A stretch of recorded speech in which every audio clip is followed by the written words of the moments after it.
అయితే నాకు ఎక్కడ ఇబ్బంది అనిపిస్తున్నది అంటే ఇంతమంది నాయకులు, ఇంతమంది పోలీసులు, ఇన్ని విచారణ సంస్థలు, ఇవాళ ఉదయం పేపర్లో కూడా చూసిన ఈ విచారణకి దాదాపుగా 5 నుంచి 10 కోట్ల రూపాయలు ఖర్చు అవుతుంది అని ఇవాళ ఉదయమే పేపర్లో చూసిన. అందుకే ముఖ్యమంత్రి రేవంత్ రెడ్డికి నేను ఒక మాట చెప్పదలుచుకున్నా. రేవంత్ రెడ్డి గారు, మీరు మీ కక్ష సాధింపు చర్యల్లో భాగంగా మీ మీద ఏసీబీ కేసు ఉన్నది కాబట్టి నా మీద ఏసీబీ కేసు బనాయించినావు, నీ మీద ఈడీ కేసు అయింది కాబట్టి నా మీద ఈడీ కేసు పెట్టినావు. ఏం ఇబ్బంది లేదు, నువ్వంటే దొరికినోనివి, నేనంటే నిజాయితీ పరుణ్ణి, ధైర్యం ఉన్నాను కాబట్టి ఎదుర్కొంటా. కానీ ఈ 5 కోట్లు 10 కోట్లు ప్రజాధనం ఏదైతే వృధా అవుతున్నదో ఆ 10 కోట్ల రూపాయలతో బ్రహ్మాండంగా ఇంకొక 500 మంది రైతులకు రుణమాఫీ చేయొచ్చు.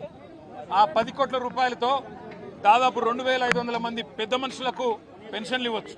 అందుకే రేవంత్ రెడ్డి గారికి నేను ఒక ఆఫర్ ఇస్తా ఉన్నా.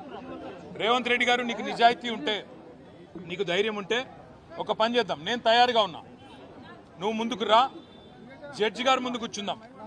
ఏసీబీ జడ్జి అయినా, హైకోర్టు న్యాయమూర్తి గారైనా, లేదా మీకు ఇష్టమైన న్యాయమూర్తి ఎవరి ముందైనా కూర్చుందాం.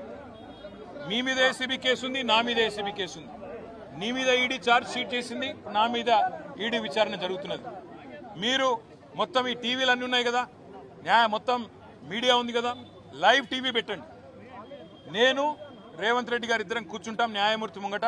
మీరు ఏ ప్రశ్నను అడగండి కేసుకు సంబంధించి, ఆయన కేసు నా కేసు.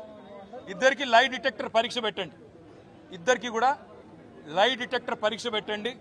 మొత్తం రాష్ట్ర ప్రజలందరూ చూస్తుండగా ఒక 50 లక్షలు 20 లక్షల రూపాయలు ఒడిసిపోతుంది. లేకపోతే ఈ 10 కోట్ల రూపాయలతోని అనవసరంగా ప్రజాధనం దుర్వినియోగం అయ్యే విధంగా, ఇంతమంది ఉన్నతాధికారుల టైం వేస్ట్ అయ్యే విధంగా, ఇంతమంది మీడియా సంస్థల టైం వేస్ట్ అయ్యే విధంగా ఈ కక్ష సాధింపు విచారణ మంచిది కాదు.